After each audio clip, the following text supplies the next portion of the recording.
Don't we hate that shot? How are members, and welcome to September's edition of Coach's Corner. This week I'm going to teach you a few little tricks that I learnt at my most recent PGA Expo. That was from the one and only Bob Vokey, makes all of Titleist wedges, and Geoff Ogilvy. So what they were talking about is how to use the bounce correctly and how this is going to improve your chipping, your pitching and your bunker game. So you'll see with that shot there was something to do with my setup that did not allow me to use the bounce correctly. I'm just going to get Scotty to zoom in over here. I'm just going to show you what I mean by that.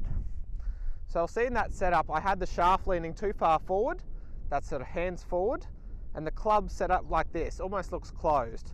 So as I come into the ball, I've got to hit it absolutely perfect just to get a pretty decent result.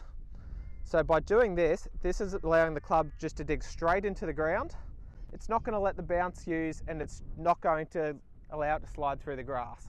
So what this will do, this is going to get our fat shot, dig in, and those knifes across the green. So what I want you to do when you're playing these shots, instead of putting your hands forward, I want you to play it with a more neutral setup. You'll see here how this leading edge here, so the bounce is measured, it's the angle between the leading edge and the back. So you'll see here on my wedge how it's got this little curve bit here. I almost want you to feel like you're going to hit it with this back bit of the wedge rather than the front. So just to demonstrate that on my hand here, more neutral setup here, and I just want you to feel we're going to hit it with the back bit of the club there and let that bit of the club called the bounce slide through the grass for us. You'll be surprised what a difference that makes, and you'll see here if I come in front, back, I've got the whole width of my palm rather than this little bit to bottom out. Alright, so let's put that into action. So you'll see in this setup, I'm just going to have the club almost perpendicular with the ground, 90-degree angle, and then I'm just going to be thinking about trying to use the back of the club to make contact with the grass.